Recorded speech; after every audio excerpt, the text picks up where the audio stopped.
തിരുവനന്തപുരത്തെ സ്ഥലം തരൂ എന്ന് പറഞ്ഞാൽ എനിക്ക് വിരോധമൊന്നുമില്ല. പക്ഷെ തൃശ്ശൂരിന് വേണ്ടി ആവശ്യപ്പെട്ട് കൊണ്ടുവന്ന ഒരു പദ്ധതി അങ്ങ് തൃശ്ശൂരേക്ക് പോകുന്നു വെച്ചാൽ ഞാനത് MK സ്റ്റാലിനെ വിളിച്ചു പറഞ്ഞിട്ട് അത് പൊള്ളാച്ചിയിലോ അല്ലെങ്കിൽ കമ്പന്തേനിയിലേക്കോ കൊണ്ടുപോയിക്കോളാൻ ഞാൻ പറയേണ്ടി വരും. നമ്മള് ആപ്പ് വയ്ക്കാൻ വന്നാൽ ആപ്പ് വെക്കുന്നവനിട്ട് എന്ത് വെക്കുമെന്നുള്ളത് ഞാൻ പറയണ്ടല്ലോ, അല്ലെ? അടിച്ചിരിക്കും തിരിച്ച്. ആലപ്പുഴ തന്നാൽ അവിടെ വരും. അതല്ല, ചില ഭൂമി കച്ചവടത്തിലൊക്കെ ഏർപ്പെട്ടിരിക്കുന്ന ജനപ്രതിനിധികളുടെ ഇംഗിതത്തിനാണ് അതിന് നിങ്ങൾ വഴി ഒരുക്കുന്നതെങ്കിൽ പിന്നെ ഞാൻ പറയും എനിക്കത് എന്റെ തൃശ്ശൂരിൽ വേണമെന്ന്. അത് സമരമായിരിക്കും. 5 പ്രധാനപ്പെട്ട PSU കമ്പനി, ഗെയിൽ അടക്കമുള്ള Indian oil, BPCL, HPCL, CPCL, Chennai പോലും പങ്കുചേരാൻ തയ്യാറാണ്. ഒരു 100 കോടി വേണ്ട. ഇതിന്റെ ഡിസൈൻ കഴിഞ്ഞ് 3 വർഷമായിട്ട് ചോദിക്കുന്നു, ജയിച്ച് വന്നു കഴിഞ്ഞും ചോദിച്ചു, ഇതുവരെ തന്നിട്ടില്ല, തരാൻ അവർ ഉദ്ദേശിക്കുന്നില്ല എന്ന് പറയുന്ന ഭാവം വ്യക്തമാണ്. ഈ വരുന്ന ഇലക്ഷനിൽ എന്ത് പരിഹാര മാർഗം കാണും? അത് നിങ്ങൾ ഈ പഞ്ചായത്തിലെ വോട്ടേഴ്സിനോട് ഞാൻ ചോദിക്കുകയാണ്. ഇത് പട്ടണത്തിലെ കൗൺസിലിലെ വോട്ടേഴ്സും ഇത് ശ്രദ്ധിച്ച് കേൾക്കണം. ആ തൃശൂർ റൗണ്ടിന്റെ പുറത്തെ കൈവരി, അതായത് കടകളൊക്കെ ഇരിക്കുന്ന കൈവരി, അവിടുത്തെ ഫുട്പാത്ത്, അതിന് മേലെ വണ്ടിയുടെ ഒരു വരവോ അല്ലെങ്കിൽ വണ്ടികൾ പാർക്ക് ചെയ്ത് വെച്ചുണ്ടാകുന്ന ബുദ്ധിമുട്ടോ ഒന്നും നേരിടേണ്ടി വരാതെ ഒരു കൂരെയുള്ള നടപ്പാത ഒരു 7 അടി 8 അടി ഉയരത്തിൽ തയ്യാറാക്കാനും തയ്യാറാണ്. പക്ഷേ ഇവിടെ വെച്ച് ഞാൻ വീണ്ടും അതേ രാഷ്ട്രീയം പറയുന്നു. കോർപ്പറേഷൻ തരം തന്ന് എടുത്താൽ ശേഷിക്കുന്ന 3.5 വർഷം കൊണ്ട് എന്ത് സാധ്യമാകും എന്നുള്ളത് പട്ടണത്തിൽ കാണിച്ചു തരാം. സംസ്ഥാനത്തെ സംബന്ധിച്ച് ഇപ്പൊ എയിംസിന്റെ കാര്യമായാലും ശരി തന്നെ, forensic science research lab and institute, ഇത് തൃശ്ശൂരേക്ക് അമിത്ഷാജി എടുത്ത് പറഞ്ഞ് ഉറപ്പ് വാങ്ങിച്ചിട്ടിരിക്കുന്നു. തൃശ്ശൂർ ഒരു കാരണവശാലും സ്ഥലം തരില്ല എന്ന് പറയുന്ന മനോഭാവം. ഞാൻ എന്ത് ചെയ്യണം? ജയിച്ച എനിക്ക് തൃശ്ശൂരിനോടൊരു ഉത്തരവാദിത്വമാണ്. അപ്പൊ അത് തിരുവനന്തപുരത്തെ സ്ഥലം തരൂ എന്ന് പറഞ്ഞാൽ എനിക്ക് വിരോധമൊന്നുമില്ല. പക്ഷെ തൃശ്ശൂരിന് വേണ്ടി ആവശ്യപ്പെട്ട് കൊണ്ടുവന്ന ഒരു പദ്ധതി അങ്ങ് തൃശ്ശൂരേക്ക് പോകുന്നു വെച്ചാൽ ഞാനത് MK സ്റ്റാലിനെ വിളിച്ചു പറഞ്ഞിട്ട് അത് പൊള്ളാച്ചിയിലോ അല്ലെങ്കിൽ കമ്പന്തേനിയിലേക്കോ കൊണ്ടുപോയിക്കോളാൻ ഞാൻ പറയേണ്ടി വരും. ഞാൻ അങ്ങനെയാണ് കാണുന്നത്. അതേ എനിക്ക് ചെയ്യാൻ പറ്റും. തൃശ്ശൂര് വേണം. അതിന് വേറെ, ഞാൻ ഇങ്ങനെയൊക്കെ പറഞ്ഞെങ്കിലും അതിന് വേറെ ചില മാർഗങ്ങൾ ഇപ്പോ അമിത്ഷാജി നോക്കിക്കൊണ്ടിരിക്കുകയാണ്. നമ്മള് ആപ്പ് വയ്ക്കാൻ വന്നാൽ ആപ്പ് വെക്കുന്നവനിട്ട് എന്ത് വെക്കുമെന്നുള്ളത് ഞാൻ പറയണ്ടല്ലോ, അല്ലെ? അടിച്ചിരിക്കും തിരിച്ച്. അപ്പൊ അതിനുള്ള മാർഗവും നോക്കുന്നുണ്ട്. നമ്മളിങ്ങനെ ഒരു അന്തരീക്ഷത്തിൽ പറയേണ്ട കാര്യങ്ങളല്ല ഇത്. പക്ഷെ അവസ്ഥ ഇതാണ്. പിന്നെ എങ്ങനെ പറയാതിരിക്കും? എയിംസിനെ സംബന്ധിച്ച് കേരളത്തിൽ അതിന് യോഗ്യമായ ഒരു സമൂഹമുള്ളത് ആലപ്പുഴയിൽ തന്നെയാണ്. ഞാൻ ജയിച്ചത് തൃശ്ശൂരിൽ നിന്നാണ്. ഞാൻ ഒരു വാഗ്ദാനവും തന്നിട്ടില്ല. ഞാൻ ഇപ്പോഴും തൃശ്ശൂരിന് വേണം എന്ന് ഞാൻ സ്വാർത്ഥത ഉന്നയിക്കില്ല. ആലപ്പുഴ എന്ന് പറയുന്നത് ഈ പറയുന്ന സമര ചരിത്രം പ്രദേശമാണ്. അത് ഇന്ന് വരെ ജീവൻ വെച്ച് എഴുന്നേറ്റ് നിന്നിട്ടില്ല. ഒരു എയിംസ് വരുന്നതോടുകൂടി അവിടെ ഉണ്ടാകുന്ന മാറ്റങ്ങൾ എന്താണെന്ന് ഒരു മാസ്റ്റർ പ്ലാൻ ഇപ്പോഴും എന്റെ മനസ്സിലുണ്ട്, എന്റെ മൂളയിലുണ്ട്. അത് സാധ്യമാക്കി എടുക്കാൻ വേണ്ടി 2016 മുതൽ ഞാൻ ശ്രീ പിണറായി വിജയനോടും ശ്രീ JP അന്ന് കൊണ്ടിരിക്കുകയാണ്. ഇപ്പോഴും നഡ്ഡാജിയോട് ചോദിച്ചാൽ പറയുന്നത് ആലപ്പുഴ അവർ എഴുതി തരുന്നില്ല എന്നാണ് പറയുന്നത്. ആലപ്പുഴ തന്നാൽ അവിടെ വരും. അതല്ല, ചില ഭൂമി കച്ചവടത്തിലൊക്കെ ഏർപ്പെട്ടിരിക്കുന്ന ജനപ്രതിനിധികളുടെ ഇംഗിതത്തിനാണ് അതിന് നിങ്ങൾ വഴി ഒരുക്കുന്നതെങ്കിൽ പിന്നെ ഞാൻ പറയും എനിക്കത് എന്റെ തൃശ്ശൂരിൽ വേണമെന്ന്. അത് സമരമായിരിക്കും. അത് അത്രയുള്ളൂ. പിന്നെ നമുക്കത് തൃശ്ശൂർ തന്നെ വേണം. അപ്പോ എല്ലാറ്റിനും ഇപ്പൊ നിങ്ങൾ കൈയടിച്ചത് നിങ്ങളുടെ ഹൃദയം ഈ പറയുന്ന ഒരു വാദം അംഗീകരിച്ചതാണെങ്കിൽ ഈ വാദത്തിന് വേണ്ടി പോരാടാനും നിങ്ങൾ തയ്യാറെടുപ്പ് ഇപ്പൊ തന്നെ നടത്തണം. സൗഹൃദ സംഗമം എന്ന് പറഞ്ഞിട്ട് ഇതിന് ചിലപ്പം ചില പുതിയ നിശ്ചയ സംഗമം കൂടി ഇതിനൊരു ടാഗ് ലൈൻ നമുക്ക് ചേർക്കേണ്ടി വരും. സുരേഷ് ഗോപി നായകനും ഞാൻ വില്ലറുമായിട്ടാണ് സാധാരണ കണ്ടുപിട്ടത്. അതിൽ എനിക്കൊരു പക്ഷേ രാഷ്ട്രീയ പശ്ചാത്തലത്തിന്റെ ഇപ്പോൾ ബലം എന്താണ് എന്ന് പറയുന്ന ഒരു മനസ്സിലാക്കൽ എനിക്ക് അന്നുണ്ടായി. പക്ഷെ ഇപ്പോ അതല്ല, ഇങ്ങനെയുള്ള വേദികൾ എന്റെ അസാന്നിധ്യത്തിൽ അല്ലെങ്കിൽ രാഷ്ട്രീയത്തിന്റെ വക്താക്കളുടെ അസാന്നിധ്യത്തിൽ നിങ്ങൾക്കുണ്ടാവണം എന്ന് പറയുന്ന പഴയ ഒരു സംസ്കാരം. മിക്കവാറും നാട്ടുപഞ്ചായത്ത് എന്ന് പറഞ്ഞ് ഇപ്പോഴും തമിഴ്നാട്ടിലും നാട്ടുപഞ്ചായത്ത് ചെറിയ ചെറിയ പ്രശ്നങ്ങളൊക്കെ ഇതുപോലെ എല്ലാവരും കൂടിയിരുന്ന് ചെറിയ ചെറിയ പ്രശ്നങ്ങളെല്ലാം പറഞ്ഞ് തീർത്ത് അതൊരു ചെറിയ വഴക്കിലേക്ക് പോലും പോകാത്ത അവസ്ഥ. പിന്നെ ഇന്ന് സമൂഹത്തിൽ ഒരുപാട് പിശാചുക്കൾ ഇറങ്ങിയിട്ടുണ്ട്. അത് ഈ കഞ്ചാവും അതുപോലെയുള്ള സാധനങ്ങളൊക്കെ പിശാചുക്കളാണ്.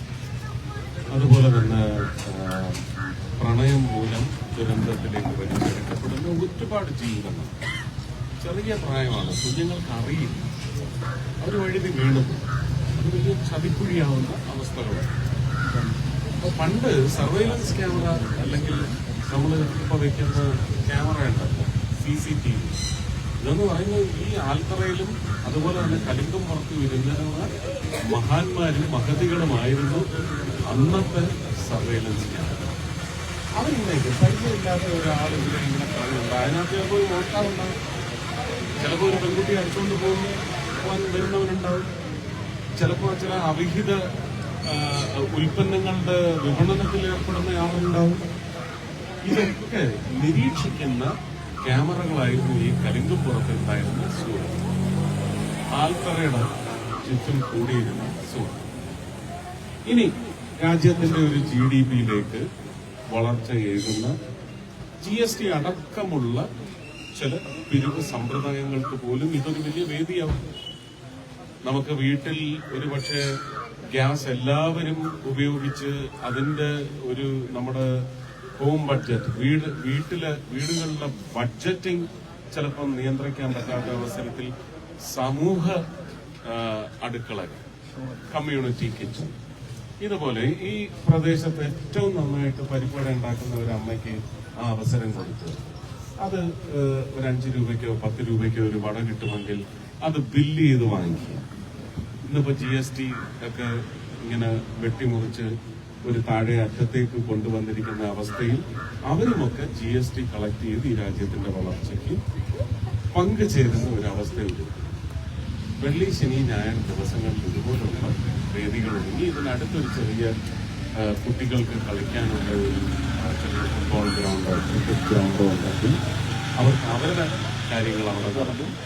ഈ സമയത്ത് വീടുകളിലൊക്കെ ആരും കയറി നമ്മളെ മുകളിൽ തട്ടിക്കൊണ്ടു പോകാതെ കാക്കുന്ന ഒരു പട അവിടെയും ഉണ്ടാവണം.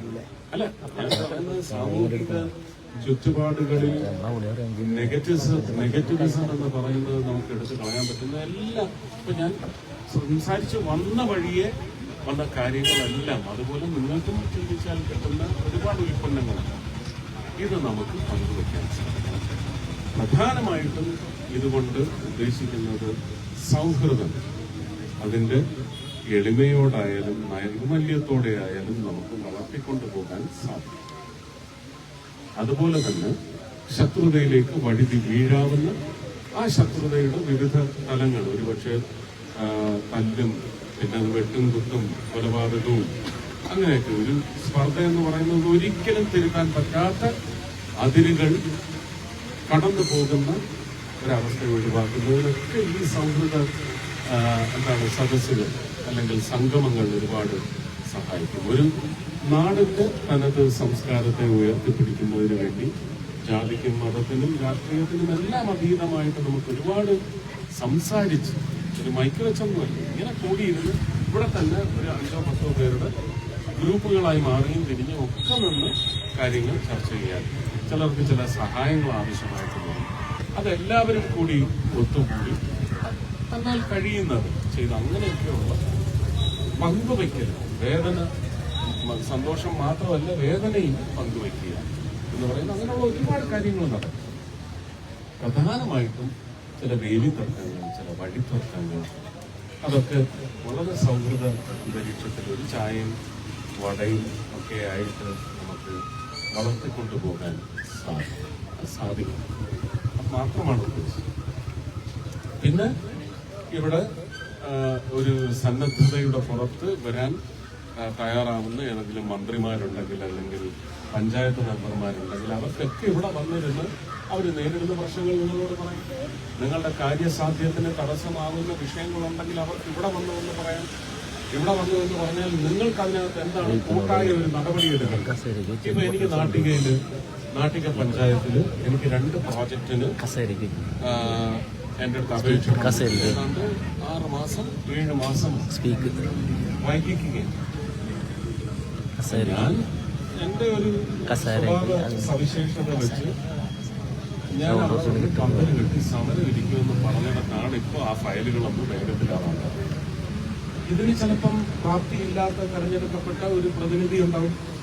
ആ പ്രതിനിധി ഇവിടെ വന്നിരുന്നു നിങ്ങളോട് പറയട്ടെ, ഞാൻ എന്റെ ആസ്തി വികസന ഫണ്ടിൽ നിന്ന് 5 ലക്ഷം കൊടുക്കാൻ തയ്യാറാണ്, അവരത് സാധിച്ചു തരുന്നില്ല എന്ന് ഉപഭോക്താക്കളായ നിങ്ങളോട് ഉത്തരവാദിത്വമുള്ള ഒരു തെരഞ്ഞെടുക്കപ്പെട്ട ജനപ്രതിനിധി പറയുമ്പോൾ നിങ്ങളുടെ അറിവിലേക്ക് എത്തിയാൽ നിങ്ങൾക്ക് കൂട്ടായിട്ട് നിങ്ങളുടെ അവകാശത്തിന് വേണ്ടി സമരം ചെയ്യാൻ സാധിക്കും. അതും ഈ സംഗമത്തിലൂടെ സാധ്യമാണ്. ഇതിനകത്ത് ഒന്നും രാഷ്ട്രീയം കാണാനില്ല. ഒരു മാർക്സിസ്റ്റ് പ്രതിനിധി, ജനപ്രതിനിധിയാണ് വന്നിരുന്ന അദ്ദേഹത്തിന്റെയോ ആയ്മയുടെയോ ആവലാതി പറയട്ടെ. നമുക്ക് നിങ്ങളുടെ ലഭ്യതയ്ക്കാണ് മുട്ടുണ്ടാകുന്നതെങ്കിൽ നിങ്ങൾ അതിന് പോംവഴി കണ്ടെത്താൻ ആ തെരഞ്ഞെടുക്കപ്പെട്ട വ്യക്തിയുടെ കൂടെ നിങ്ങൾ നിൽക്കണം. അത് ഏത് പാർട്ടിയും കിട്ടാൻ. ഇതൊക്കെ ഇതുപോലെയുള്ള സദസ്സുകളിൽ ഇല്ലെങ്കിൽ മൈക്ക് കെട്ടി വെച്ച് അവരെന്ന് പറയും, അതിന്റെ ക്യാപ്സ്യൂളും വിഴുങ്ങിക്കൊണ്ട് വന്ന് അതിന് മറുപടി പറയുന്നവർ നിങ്ങളെ വഴിതെറ്റിക്കും, നിങ്ങളുടെ ലഭ്യത ഇല്ലാതെ. ഇതാവുമ്പോ പാർലമെന്റിലൊക്കെ ഇരുന്ന് നുണ പറയാൻ പറ്റത്തില്ല, എഴുന്നേറ്റ് പറയുന്ന കാര്യങ്ങൾ മുഴുവൻ ഓൺ റെക്കോർഡാണ്, അവിടെ റെക്കോർഡ് ചെയ്യപ്പെടും, നുണ പറഞ്ഞിട്ടുണ്ടെങ്കിൽ ഇതിന് ഉത്തരം പറയേണ്ടി വരും എന്ന് പറയുന്ന അവസ്ഥ ഇവിടെ പബ്ലിക്കായിട്ട് നമ്മൾ എക്സ്പോസ് ചെയ്യും.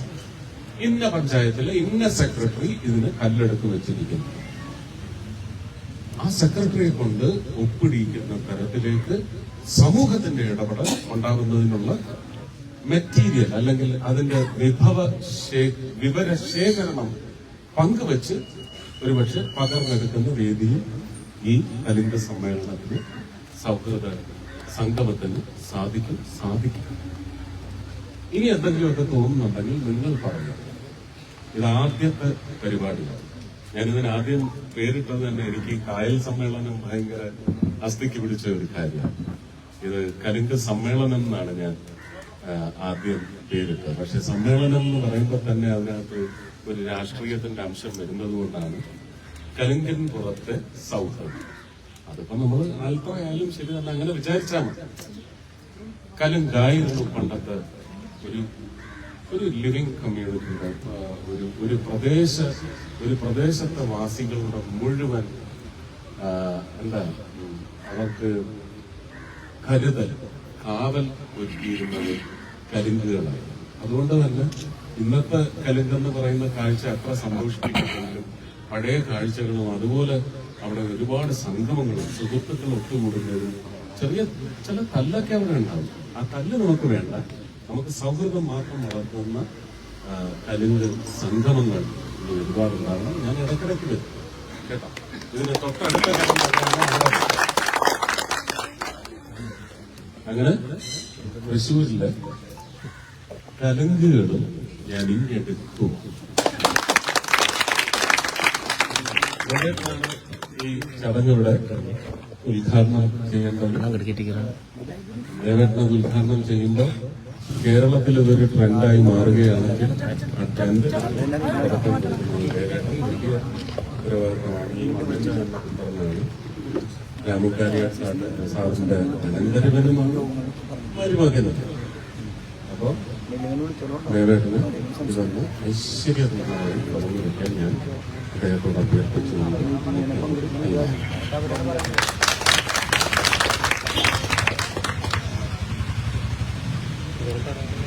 എല്ലാവർക്കും എൻ്റെ വിനീതമായ നമസ്കാരം.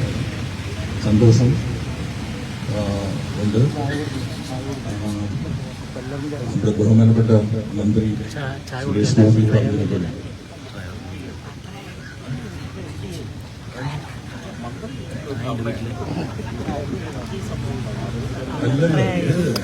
നമ്മൾ മന്ത്രിയാണ്.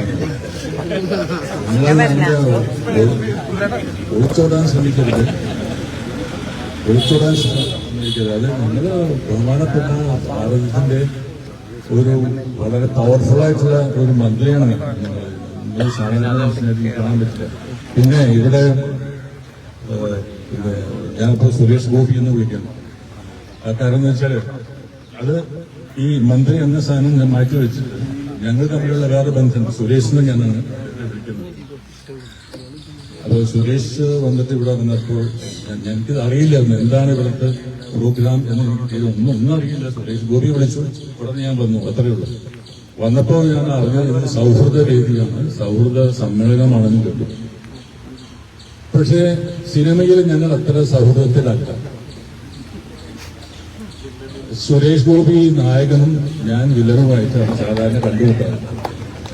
ഒരു പടത്തിലാവും ജനാധിപത്യം എന്ന സിനിമയില് സുരേഷിന്റെ കാൽ തല്ലൊടിക്കുന്ന ഒരാളാണ് ഞാൻ.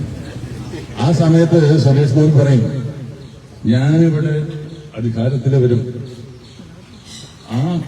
ആ വാക്ക് അദ്ദേഹം പാലിച്ചു. അദ്ദേഹം സിനിമയില് അന്ന് തന്നെ chief minister Nayanar, RD. Nayanar എന്ന് പറയുന്ന രാമദേവ നായനാർ. അപ്പൊ രാമദേവ നായനാറെ ഉണ്ടാക്കിയത് ഈ ദേവൻ എന്ന അപ്പോ അത് ഞങ്ങൾ സത്കൃതയാണ്. പക്ഷെ ഇവിടെ വന്നിരിക്കുമ്പോ അതിനുശേഷം ഞാൻ കുറെ അടിച്ചിട്ടുണ്ടായിരുന്നു. അതിനുശേഷം ക്ലൈമാക്സില് ഇദ്ദേഹം എന്നെ ഇടിച്ച് പരപ്പളക്കി എന്നങ്ങ്. അപ്പൊ അതൊക്കെ സുരേഷിനോട് കാണുമ്പോ പിന്നെ എനിക്ക് എപ്പോഴും ഓർമ്മ വരുന്നത് ഒരുപാട് പടങ്ങൾ ഞങ്ങൾ തമ്മിൽ അടികൂടിയിട്ടുണ്ട്. പക്ഷെ ഈ ഒരു ഇതില് പിന്നെ സുരേഷ് ഗോപി പറഞ്ഞു, ഇത് ഒരു രാഷ്ട്രീയം പറയാൻ പാടില്ല എന്ന് പറഞ്ഞിട്ടുണ്ട്. രാഷ്ട്രീയം വരികയാണെങ്കിൽ എതിരാണ് പറയാം, സാന്ദർഭികമായിട്ട് വരികയാണെങ്കിൽ പറയാം എന്നല്ലേ. ഓക്കെ, ഞാനിവിടെ രാഷ്ട്രീയം പറയുന്നൊന്നുമില്ല. കാരണം ഞാൻ കക്ഷി രാഷ്ട്രീയം പറയുന്നില്ല. പക്ഷെ രാഷ്ട്രീയം ഞാൻ പറയാം. കക്ഷി രാഷ്ട്രീയവും രാഷ്ട്രീയവും തമ്മിൽ വലിയ വ്യത്യാസമുണ്ട്. ഇപ്പൊ ഇവിടെ ഈ നടക്കുന്നത് രാഷ്ട്രീയമാണ്, കക്ഷി രാഷ്ട്രീയമല്ല. ഏതെങ്കിലും പാർട്ടിയുടെ നിരത്തിൽ ഒന്നും. ഇവിടെ ജനങ്ങളുടെ ഒരു സൗഹൃദമായ ഒരു സമ്മേളനം ഉണ്ടാക്കുക, ഇവിടുത്തെ വികസനത്തിന് എല്ലാവരും അവിടെ ജാതി മത ഭേദമന്യുള്ള ഒരു സമ്മേളനം, ഒരു സൗഹൃദം ഉണ്ടാക്കിയെടുക്കുക. വളരെ നൂതനമായ ഒരു കോൺസെപ്റ്റാണ് സുരേഷ് ഗോപി ഇപ്പൊ ഇവിടെ നിങ്ങളുടെ മുമ്പിൽ അവതരിപ്പിച്ചത്. അത് വേറെ ഒരു ഇന്ന് പാർട്ടി എന്ന് പറയുന്നില്ല, വേറെ ആരും അത് ഇതുവരെ കാണാത്ത ഒരു പുതിയ പണ്ടത്തെ സംസ്കാരത്തിലേക്ക്, പണ്ടത്തെ നമ്മുടെ ഗ്രാമീണ ശീലത്തിലേക്ക് നമ്മളെ കൊണ്ടുപോകുന്ന ഒരു വലിയൊരു സംസ്കാരത്തിന്റെ തുടക്കമാണ് സുരേഷ് ഗോപി ഇന്നിവിടെ അവതരിപ്പിച്ചത്. ആ തുടക്കത്തിന് അദ്ദേഹത്തിന്റെ നിർദ്ദേശപ്രകാരം വലിയൊരു വിജയം കേരളത്തിൽ ഒട്ടാകെ ഉണ്ടാവട്ടെ എന്ന് ആശംസിച്ചുകൊണ്ട് ഇതിന്റെ ഔപചാരികമായ ഉദ്ഘാടനം നിർവഹിച്ചു എന്ന് നിങ്ങളെ അറിയിച്ചുകൊണ്ട് ഞാൻ രണ്ട് വാക്കുകൾ കൂടി പറയാൻ ആഗ്രഹിക്കുകയാണ്. ഒന്ന്, ഇന്ന് നമ്മൾ ഭാരതം എന്ന് പറയുന്ന രാഷ്ട്രം ഈ കഴിഞ്ഞ ഒരു മാസമായിട്ട് വലിയൊരു പ്രശ്നത്തിലായിരുന്നു. അറിയാം, നമ്മുടെ ട്രംപിന്റെ ഫോഴ്സ് കൊണ്ട് ഒരുപാട് പ്രശ്നങ്ങൾ ലോകത്തിന് ഉണ്ടായിക്കൊണ്ടിരിക്കുന്നത്, ഇന്ത്യക്കുണ്ടായിരുന്നു. പക്ഷേ നമ്മൾ കാണുന്നത് ഇത് പണ്ടത്തെ ഇന്ത്യയല്ല. പണ്ടത്തെ ഇന്ത്യ അല്ല, ഇത് മാറിയിരിക്കുന്നു. അതിന് ഏറ്റവും വലിയ ഉദാഹരണം എന്ന് പറയുന്നത് ട്രംപ് പോലെയുള്ള അല്ലെങ്കിൽ അമേരിക്ക പോലെയുള്ള വളരെ ശക്തമായ ഒരു ലോകത്തെ തന്നെ കൺട്രോൾ ചെയ്യുന്ന എന്തും നശിപ്പിക്കാൻ പോകത്തക്ക വിധത്തിലുള്ള ശക്തിയുള്ള ഒരു രാഷ്ട്രത്തെ ഇന്ന് ഭാരതം പിടിച്ചു നിർത്തിയിരിക്കുന്നു. അത് നമ്മുടെ പ്രൈം മിനിസ്റ്ററാണ്. ഒരു തരത്തിലും കോംപ്രമൈസ് ചെയ്യാതെ വളരെ സ്ട്രോങ് ആയിട്ടുള്ള ഭാരതത്തിന്റെ കാര്യം അന്വേഷിക്കാനായിട്ട് ഭാരതം മതി, നിങ്ങളുടെ ആവശ്യമില്ലാന്ന് തുറന്നു പറയാൻ ശക്തമായ ധൈര്യമുള്ള ഒരു നേതാവ് നമുക്കുണ്ട്.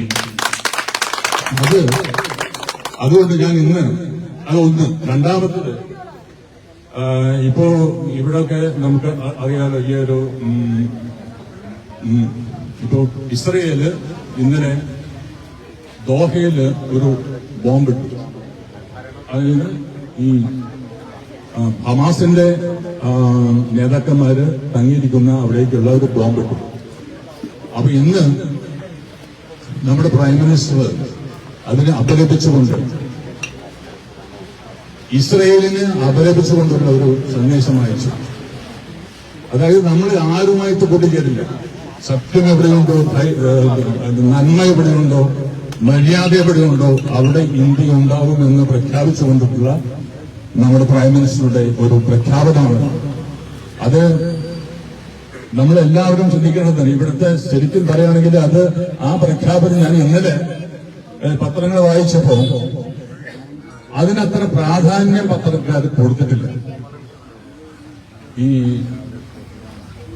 ഇസ്രായേൽ ചെയ്തത് ശരിയായില്ല എന്ന് പറഞ്ഞ ആ വാർത്ത നമ്മുടെ പ്രൈം മിനിസ്റ്റർ ബഹുമാനപ്പെട്ട നരേന്ദ്രമോദി ജി പറഞ്ഞ ആ വാർത്ത നമ്മുടെ മാധ്യമങ്ങൾ അത്ര അങ്ങോട്ട് കാര്യമായിട്ടുള്ള ഒരു പ്രചരണം അതിന് കൊടുത്തിട്ടില്ല.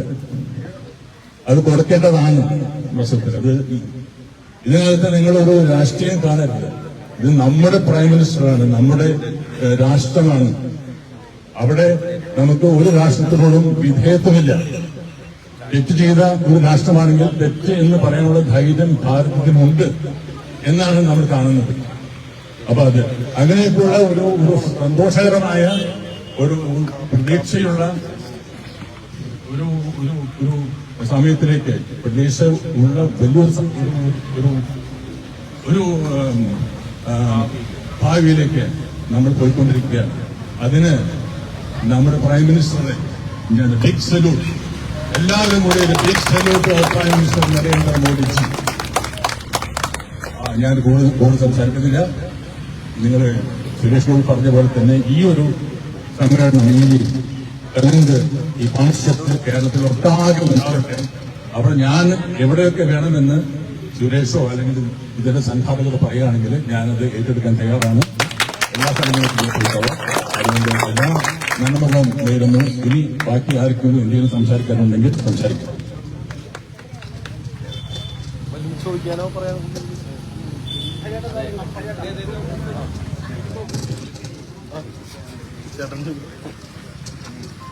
നാട്ടുകാരനോ?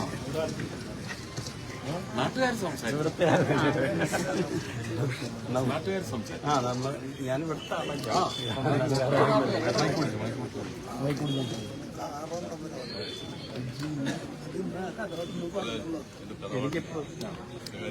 എനിക്ക് പ്രധാനമായിട്ട് പറയാനുള്ളത്, ഞാൻ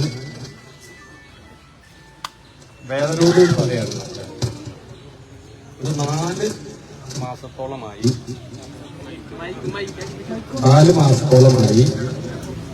ഇപ്പോ എനിക്ക് മന്ത്രി വന്നതിന് ഫുള്ള് മനക്കെട് പോലും വെള്ളം കയറി യാത്ര ചെയ്യാൻ കഴിയാതെ ഇരിക്കുന്ന ഒരു കണ്ടീഷനായിരുന്നു. കുപ്പാറ്, പെരുങ്ങോട്ടര ഈ ഏരിയയിലുള്ള എല്ലാ യാത്രക്കാരും മന്ത്രിമാരും വന്നിരുന്നില്ല, MLA മാർ വന്നിരുന്നു,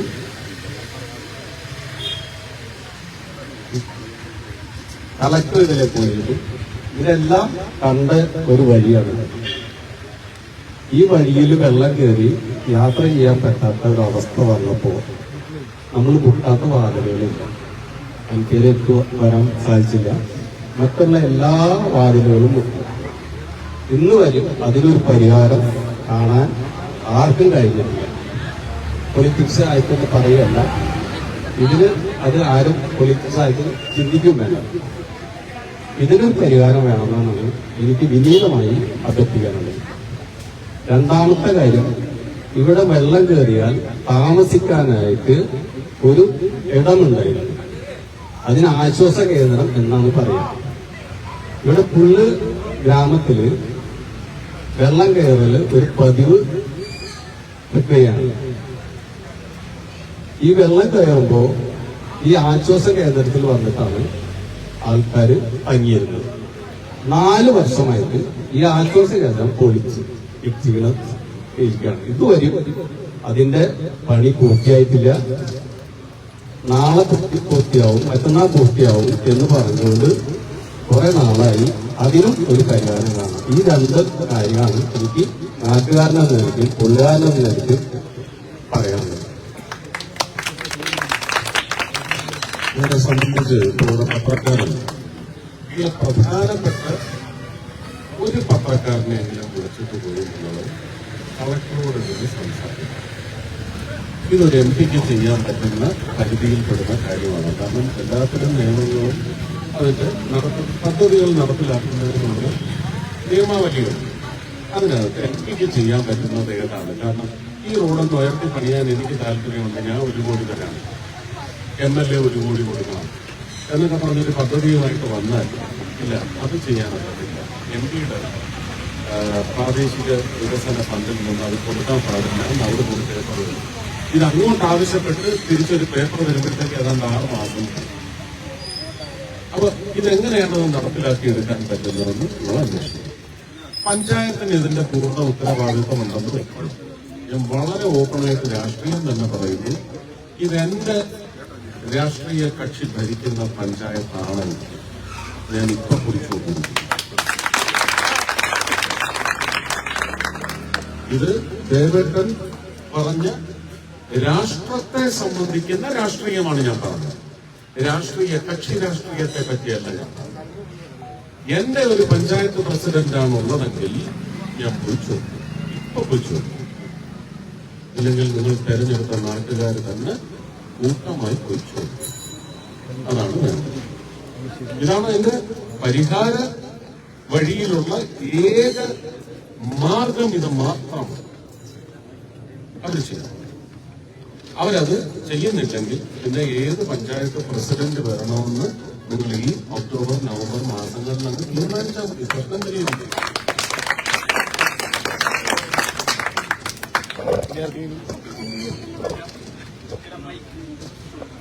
അത് കുഴപ്പമില്ല.